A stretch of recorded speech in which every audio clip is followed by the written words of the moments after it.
Okay, everyone. 1, 2, 3. I hope this is working. I apologize about the battery of the mic running out.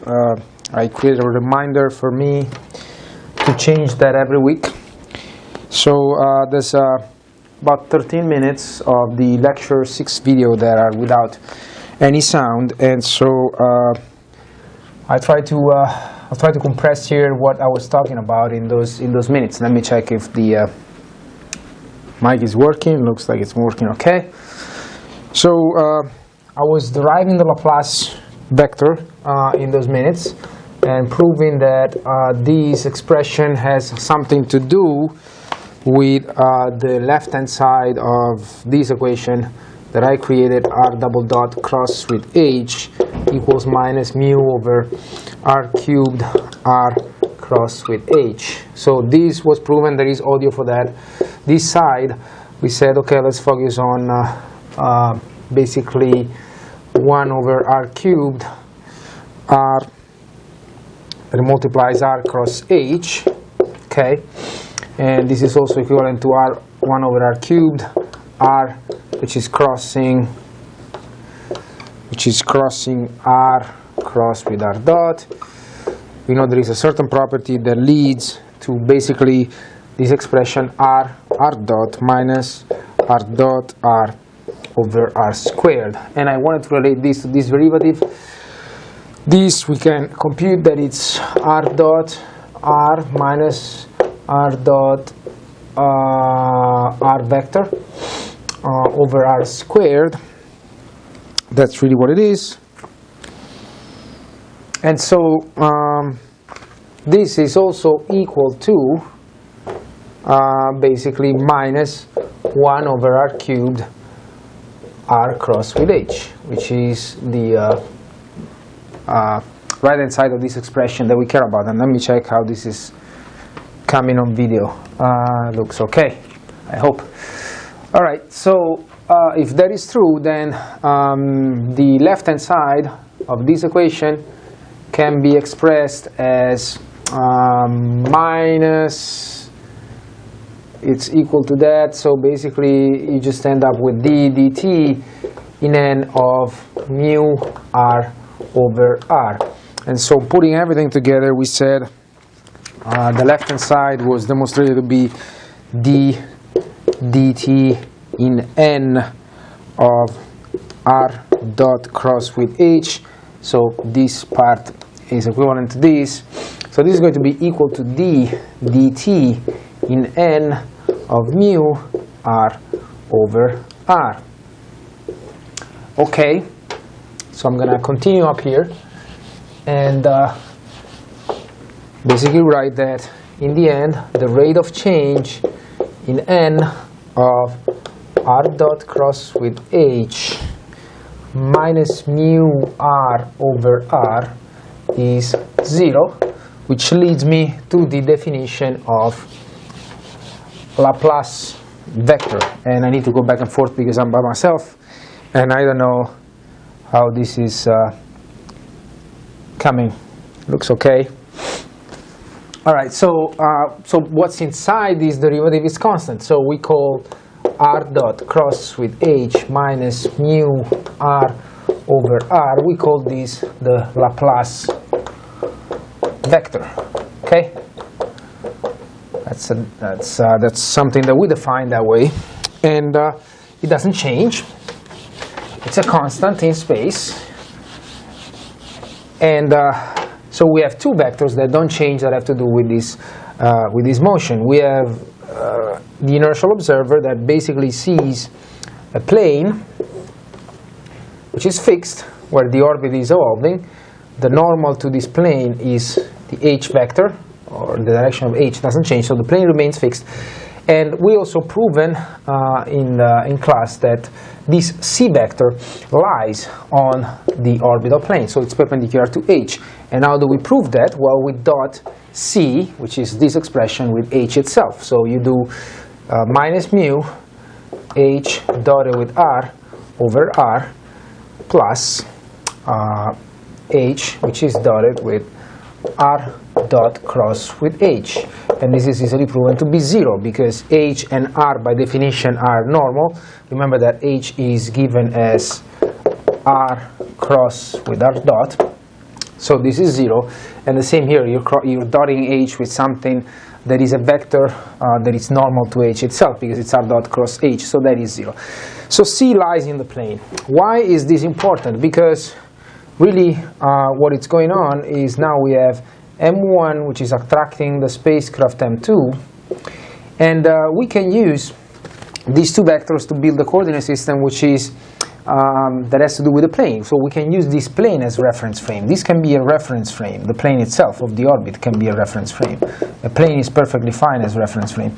And we can use this normal vector as a z direction, for example, the c vector as an x direction, and define the third direction in the plane. And we have a coordinate system which is fixed in this plane, and we can use that to describe the motion of M1 and M2, for example.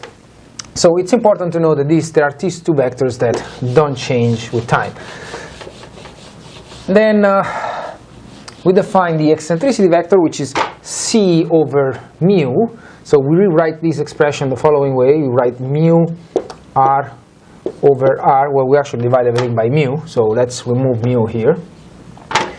So plus c over mu is equal to r dot cross h minus divided by mu, and we call this the eccentricity vector.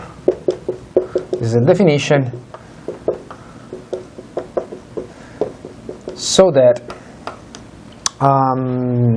we can also define E, of course, as nothing else than r dot cross with h over mu minus r over r. So this is your eccentricity vector, which also doesn't change, of course. It's in the orbital plane. And to find the Keplerian orbits relationship, we take this final expression here and dot it with r so that we can find the parametric expression for the trajectory. So what we do is dotting both sides with r, so we get E dotted with r is equal to r dot cross h over mu. The whole thing is dotted with r itself, and then here I have r dotted with r over r. Now we said that this can be expressed as the magnitude of E, the magnitude of r, times the cosine of the angle between the two. So in the orbital plane, whatever that is, you have the h vector, which is normal to the plane. You have this E vector that is parallel to c. It's just rescaled c. They don't change. And then you have this r vector that is changing. It's the position of M2 with respect to M1. So here I'm defining this parameter theta, the angle between the two. And this is called, one thing that I forgot to mention, this is called true anomaly. So I'm going to find the expression for the magnitude of r as a function of theta. And that is something that allows me to plot, if you want, the trajectory of M2 with respect to M1, because I know that this vector r is in the plane that is given by the normal h, and I have an angle theta that is going from 0 to 2 pi, and it's counted starting from E. So this is going to be equal to, this is r squared, this is equivalent to having r squared over r. So this is r, and let me check again. All right, we're still there. Well, it's a property of vectors that basically, to make it brief, it's in the video already, that's going to be equal to h squared over mu. So this whole expression gives you h squared over mu minus r. And so collecting r on the right hand side, for example, I get r 1 plus e cos theta is equal to h squared over mu. And finally, I get my Keplerian orbits expression, which is telling me that r is h squared over mu times 1 over 1 plus e cosine of theta. These are my Keplerian orbits. It's a way to solve the equation r double dot. I don't want to erase this. It's a way to solve r double dot equals minus mu over r cubed r. Instead of solving in respect to time, we're solving in respect to the parameter theta. As an exercise, I strongly invite you to go back to the problem we solved in MATLAB and create the following coordinate system. An axis that is the unit axis along h, another axis which is the unit axis along e, complete the right-handed frame, and then define the vector r, which is basically a vector that for any theta is defining you the position of m2. So its direction would be counted from e to a given value theta. You have theta that goes from 0 to 2 pi, maybe space it by 1 degree. And at each theta, you have this magnitude. So you can, for example, define a z unit vector along the h, an I unit vector along the E. So this is z, this is I. Remember x, y, z, the cross product. So x, y, z. I need to find the k vector, the y. So y is z cross with I. So it's going to be somewhere in here in the same orbital plane. So this is k. And so I have a basis here. In that basis, r is given by, the vector r is given by r cosine of theta plus, r cosine of theta I plus r sine of theta k. I know it's in the plane. There's no component on the z direction, on the h direction, right?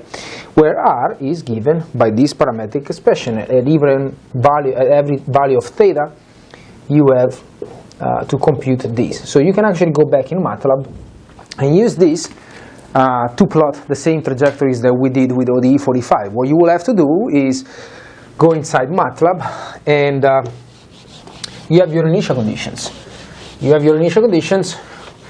You basically compute from the initial condition h is your position at time 0 cross your velocity at time 0 because it's constant. So I can compute it at any time, even at the initial time. You compute your e, which is going to be given by the correct expression, which is v at time 0. This will be r dot at time 0, right? Cross h over mu minus the position of time 0 over its magnitude at time 0. So once you have defined these two vectors, you normalize them, you get the direction z, I, complete right-handed frame, and plot basically r for each theta that is defined this way. You should get the same trajectory. And I think that is all was missing in terms of audio. I apologize again. We'll pay attention and change the batteries every week. Thanks.